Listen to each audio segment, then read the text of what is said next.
তাদেরকে দেখে আমার কখনোই মনে হয় নাই যে ওই কাজটা আমরাও শিখতে পারবো না, আমরা করতে পারবো না। আপনার যদি শুধুমাত্র লোকাল আইডি কার্ড থাকে অথবা লিগ্যাল কাগজপত্র থাকে, আপনি অল্প কিছু টাকা ইনভেস্ট করে এরকম রাস্তায় একটা দোকান নিয়ে সামনে টেবিল ফেলে ব্যবসার কথা বলেন, আপনি করতে পারবেন। একটু একটু ব্যবসা শিখে চেষ্টা করলেই আমাদের দেশের লোকজন এরকম খুব ভালো একটা বিজনেস করতে পারে। আসসালামু আলাইকুম, লিংকন বলছিলাম পর্তুগালের লিসবন থেকে। এখানে নতুন বছরের উদযাপন অনুষ্ঠান চলতেছে, আর 3-4 ঘন্টা পরেই সারা শহর ফেটে পড়বে। তার কিছুটা ভিডিও বা কিছুটা অংশ ভিডিও করে দেখাতে যাচ্ছি, সাথেই থাকবেন। শহরের ভিতরে গাড়ির পার্কিং এর অবাধ স্বাধীনতা এই পর্তুগালে। রাস্তার মাঝখান দিয়ে গাড়ি যাবে, দুই দিকে গাড়ি পার্কিং এর জায়গা, সেটা দেখিয়েছি। আর এখানে একদম ওয়াকিং স্ট্রিট ব্লক করে দিয়ে মাঝখানে হটপট এবং দুই পাশে মানুষ যাবার রাস্তা। এটাই হচ্ছে আজকের প্রধান চিত্র এখানকার 31st নাইট। 31st নাইটে তারা কি কি করতেছে আমরা একটু দেখানোর চেষ্টা করতেছি। খাওয়া দাওয়াটাই মুখ্য এখানে দেখতেছি, এরপরে আতশবাজি বা অন্য অন্য কোনো অনুষ্ঠান, এবং যদি কোনো ব্যান্ড মিউজিক থাকে বা কোনো কনসার্ট থাকে সেটাও দেখানোর চেষ্টা করব।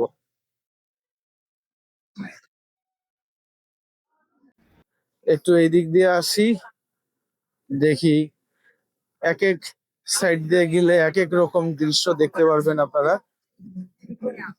এখানে দেখি একজন পথ শিল্পী রাস্তায় গান গাচ্ছে, গলা সত্যি অনেক সুন্দর, অনেক সুন্দর গান গায়।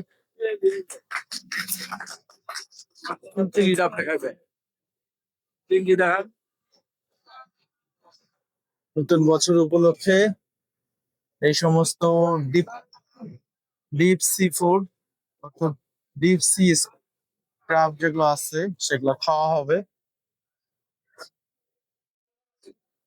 সামনে যাই, প্রত্যেকটা রেস্টুরেন্টের কানায় কানায় পরিপূর্ণ। এর সাথে সাথে রাস্তার মাঝখানে যে টেবিল গুলো বসানো হয়ে গেছে সেগুলোতে লোক ভর্তি, সবার মুখে হাসি লেগে আছে। পুরাতনকে বিদায়, নতুনকে স্বাগতম জানানোর জন্য প্রত্যেকটা লোক উদ্গ্রীব। আমরা তার অংশ হতে পেরেছি। এখানে বিয়ারের দোকান, সেখানে লাইন ধরে লোকজন দাঁড়ায় আছে, এবং যেহেতু এটা একটি শীতকালীন দেশ, ঠান্ডা ম্যাক্সিমাম সময় থাকে, দোকানগুলোতে এরকম আগুন পোহানোর ব্যবস্থা, মাঝখানে আগুনের হিট, চারদিকে লোকজন বসেন, সুন্দর ব্যবস্থাপনা।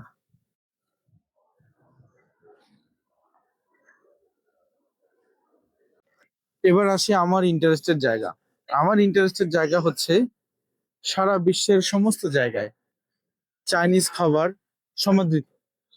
এখানে যে সমস্ত খাবারের স্টাইল দেখতেছেন কম বেশি চাইনিজ খাবারের মতো বা চাইনিজ খাবারের সাথে রিলেটেড। সিদ্ধ আছে, আধা সিদ্ধ খাবার, অনেকগুলো খাবারের চেহারা দেখে আমি বুঝতে পেরেছি।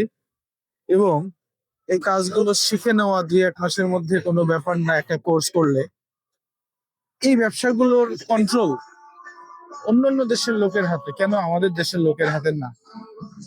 কেন আমাদের দেশের লোকরা, আমাদের দেশের ভাই বোনরা একটু চেষ্টা করে 2-1টা কোর্স করে এরকম একটা ব্যবসার সাথে জড়িত না?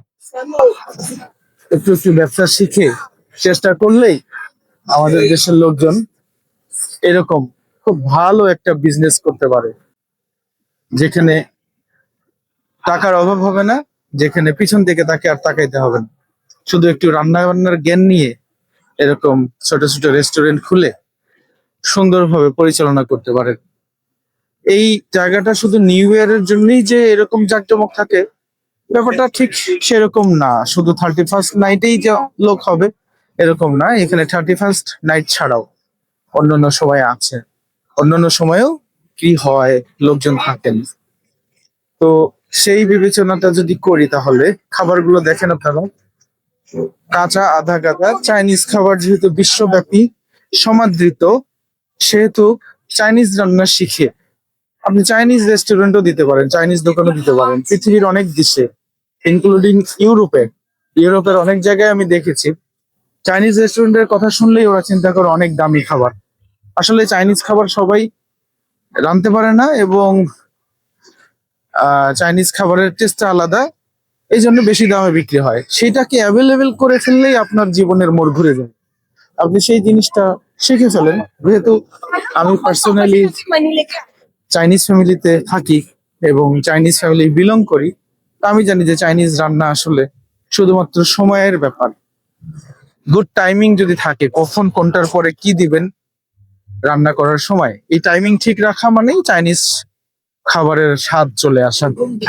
এটা শিখে কিন্তু খুব সুন্দরভাবে যে সমস্ত জায়গায়, যে সমস্ত দেশে চাইনিজ খাবারের ডিমান্ড আছে অথবা খাবারের বিজনেস আছে, সে জায়গায় চাইনিজ খাবারের ডিমান্ড আছে, সেটা করে বেশ ভালো অর্থের ইনকাম করার সুযোগ হতে পারে। এই যে এটা হচ্ছে 4 রাস্তার মোড়, 4 রাস্তার মাথা।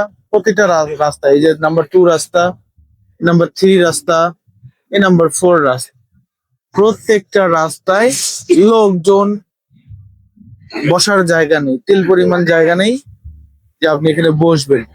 তাহলে ব্যবসাটা কিরকম হচ্ছে এবার চিন্তা করে দেখেন। এবং এই কাজটা করা বা এটা কন্ট্রোলে নেওয়া, একটু টেকনিক্যাল নলেজ থাকা কোনো ব্যাপার না আমাদের দেশের লোকজনের জন্য। যারা এখানে কাজ করতেছে তাদেরকে দেখে আমার কখনোই মনে হয় নাই যে ওই কাজটা আমরাও শিখতে পারবো না, আমরা করতে পারবো না। এবং সবচেয়ে বড় ব্যাপার হচ্ছে তুর্কি রেস্টুরেন্ট দিয়ে এখানে ভর্তি, এবং টার্কিশরা খাবার রান্নার ব্যাপারে খুবই, মানে এটাকে প্রফেশন হিসাবে নিয়েছেন খুব ভালোভাবে। আর একটা বড় ব্যাপার হচ্ছে লোকালরা, মানে পর্তুগিজরা এগুলো কাজ করবেন না বা এগুলো থেকে একটু পিছনে আছে। তাহলে এই মার্কেটটা, পুরো মার্কেটটাই ফরেনারদের হাতে আছে। আপনার যদি শুধুমাত্র লোকাল আইডি কার্ড থাকে অথবা লিগ্যাল কাগজপত্র থাকে, আপনি অল্প কিছু টাকা ইনভেস্ট করে এরকম রাস্তার ধারের দোকানই বলেন বা রাস্তায় একটা দোকান নিয়ে সামনে টেবিল ফেলে ব্যবসার কথা বলেন, আপনি করতে পারবেন।